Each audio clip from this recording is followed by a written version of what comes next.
Olá pessoal, sejam todos bem-vindos ao canal do Grupo CIF Brasil, o canal da Tropa da CIF.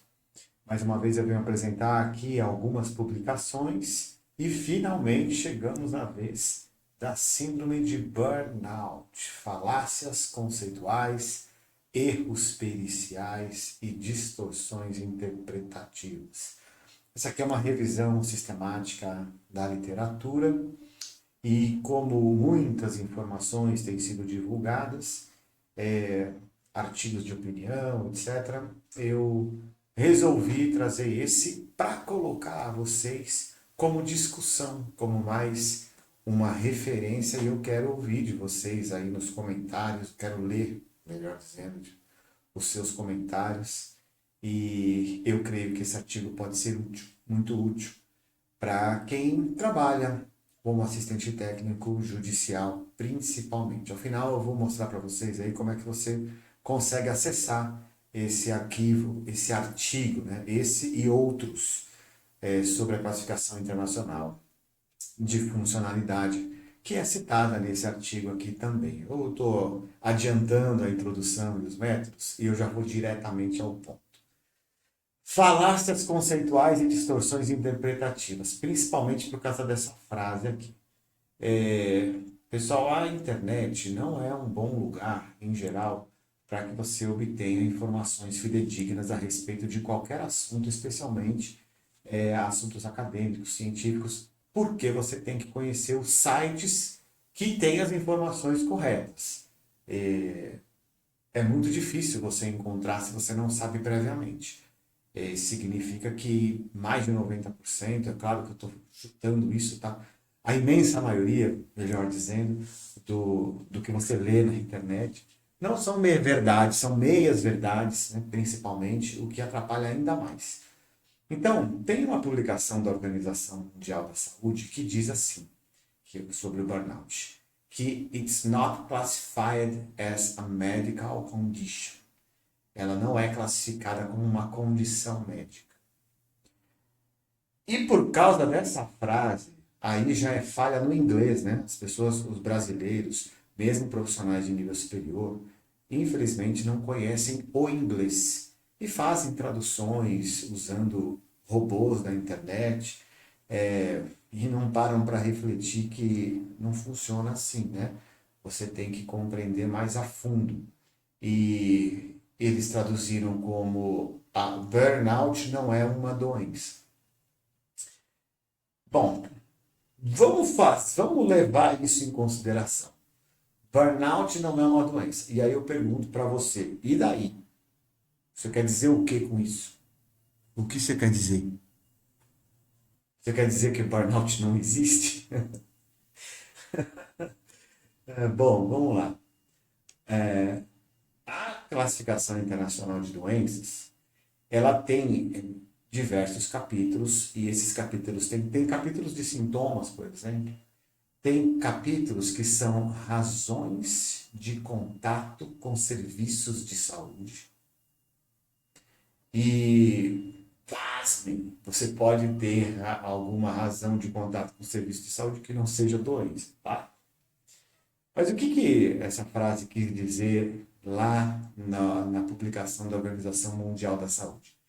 Que quando você tem os capítulos da CID, você começa pelas doenças infecciosas, e aí você vai dividindo os outros capítulos separados, especialmente por sistemas corporais. Tem lá as doenças respiratórias, do aparelho respiratório, as doenças cardíacas, circulatório e assim por diante.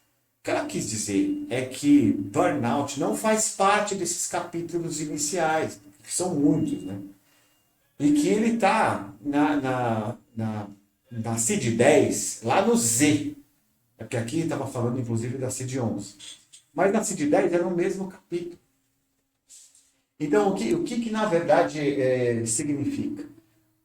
Quando você codificar que uma pessoa tem burnout, não é correto você codificar também que ela tem transtorno ansioso depressivo, que ela tem algum transtorno bipolar ou qualquer outra coisa que comece com F na CID-10. Porque se é burnout, não é isso. Não, ou é uma coisa ou é outra. Um código exclui o outro pelas regras da codificação. E quem tem burnout tem vários episódios de infecções, sejam urinárias ou respiratórias, tem problemas gástricos, tem problemas intestinais, tem problemas cardíacos, às vezes até arritmias, além de hipertensão, tem até sintomas musculoesqueléticos, cefaleias. Não é uma condição nem da área de saúde mental, não é, mas sim uma síndrome que se manifesta em vários órgãos e sistemas. Ela não é meramente uma doença, entendeu? Ela não é simplesmente uma doença, é um caso muito mais complexo do que só isso. E é um fenômeno ocupacional. Esse era o ponto da matéria. A matéria quer dizer, não existe burnout escolar, não existe burnout familiar, não existe burnout do vizinho, você com o seu vizinho, não, do condomínio. Burnout, síndrome de burnout, ela é descrita como um fenômeno ocupacional. Esse é o ponto da matéria. Aí o brasileiro, mesmo profissional de nível superior no Brasil, lê esse artigo em inglês, traduzindo com o robozinho para o português, e ele diz assim, burnout não é doença, se não é doença, não é nada, esquece burnout, as pessoas não adoecem por isso. Então, primeira falácia, burnout existe e é muito mais complexa do que simplesmente uma doença. É isso que a matéria quis dizer, e isso está nesse artigo, para poder explicar melhor, né? Para quem tem interesse de entender sobre isso. Tá? Para quem tem interesse. E por que a CIF é importante? Porque ela desloca o foco da análise exclusiva dos sintomas e passa para participação, fatores contextuais, etc. Quer dizer, que aquele ambiente cheio de riscos psicossociais tem influência no desempenho da pessoa e isso é codificado na CIF.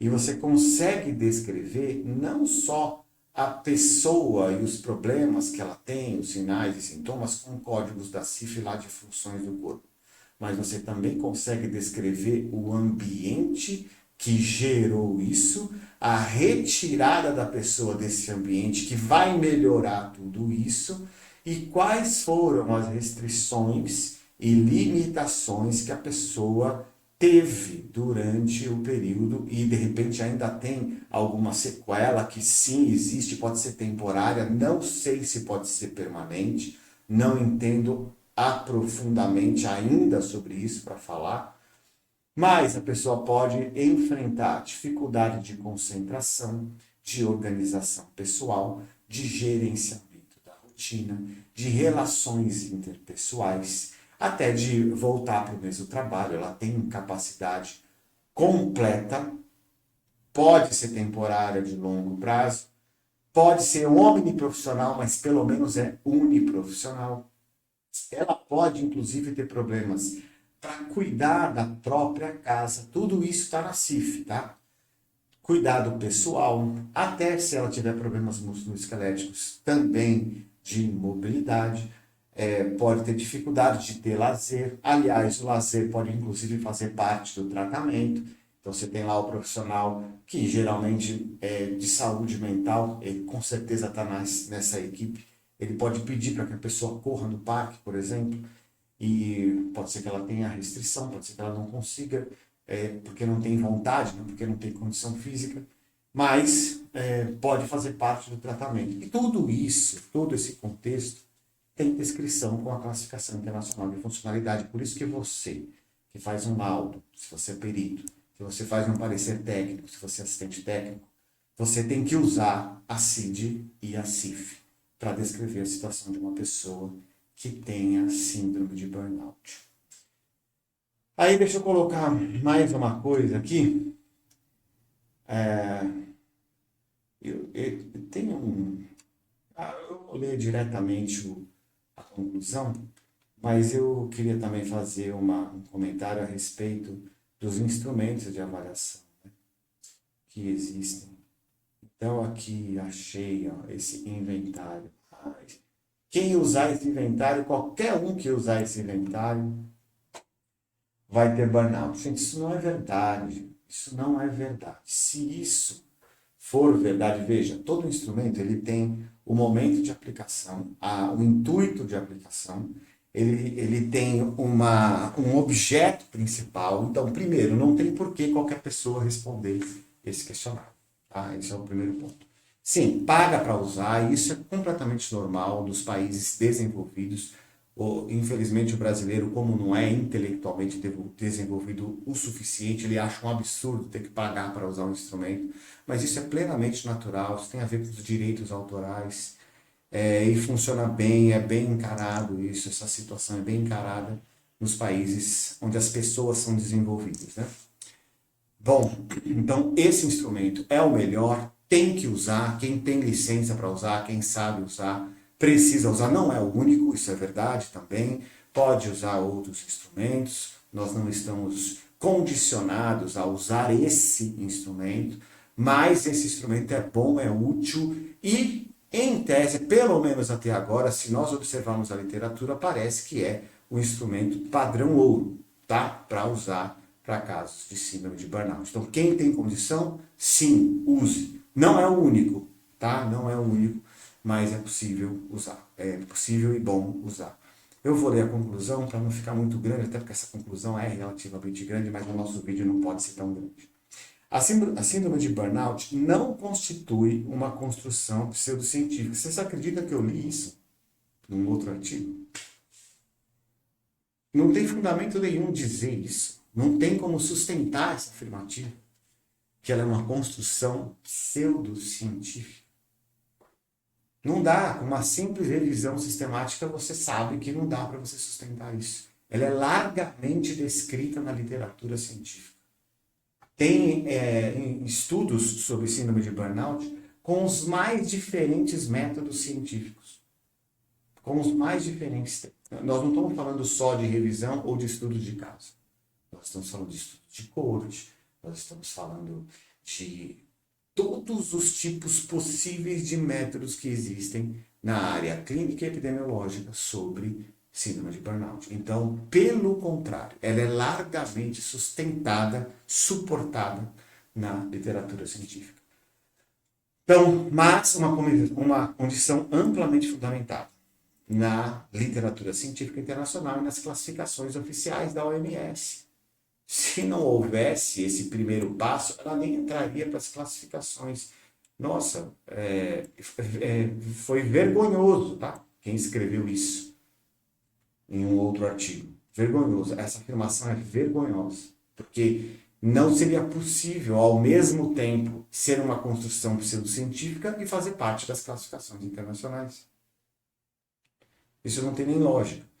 Sua definição como fenômeno exclusivamente ocupacional não reduz sua relevância clínica, funcional ou pericial. Ao contrário, reforça a responsabilidade das organizações e instituições na gênese do adoecimento.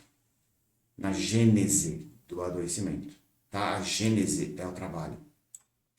Bem como a necessidade de implementação de estratégias sistemáticas de prevenção, monitoramento, gestão de riscos psicossociais no ambiente de trabalho, em consonância com os avanços normativos e legais recentemente consolidados no Brasil, especialmente a atualização da norma regulamentadora, que já está em vigor. Você não pode considerar que ela entra em vigor a partir do momento em que as multas são aplicadas, tá bom? A norma já está em vigor e ela tem que ser seguida. A aplicação da multa é uma outra coisa. Então, ela não entra em vigor a partir do momento em que as multas começam a ser aplicadas. Ela entra em vigor a partir do momento em que ela é publicada. Então, ela foi publicada, ela está em vigor. No contexto brasileiro, a elevada carga de trabalho, a precarização dos vínculos laborais, as desigualdades estruturais e as fragilidades do sistema de proteção social e de saúde do trabalhador constituem fatores determinantes para a alta prevalência de burnout em diferentes categorias profissionais, especialmente nos setores de saúde e educação. A compreensão dessas especificidades sociolaborais é imprescindível para a formulação de políticas públicas e intervenções institucionais eficazes que ultrapassem abordagens individualizantes e responsabilizações indevidas do trabalhador adoecido. A superação dos impasses clínicos e periciais relacionados ao burnout requer, de forma incontornável, a qualificação técnica dos profissionais envolvidos. E aqui eu vou ler de novo. A qualificação técnica dos profissionais envolvidos. Esse é o ponto. Com domínio das classificações internacionais da OMS, o profissional da saúde, que hoje não domina as classificações internacionais, particularmente CID e CIF, não são profissionais bem qualificados tecnicamente. E a adoção consistente do modelo biopsicossocial na avaliação da incapacidade. A incorporação, e aqui eu me refiro à incapacidade laboral, a incorporação de avaliações multiprofissionais centradas na funcionalidade e nos fatores contextuais, bem como o abandono de interpretações reducionistas e biologicistas, são condições essenciais para a promoção da justiça social, a proteção do trabalhador e o fortalecimento das práticas periciais baseadas em evidências científicas. Um abraço para você e até o nosso próximo encontro.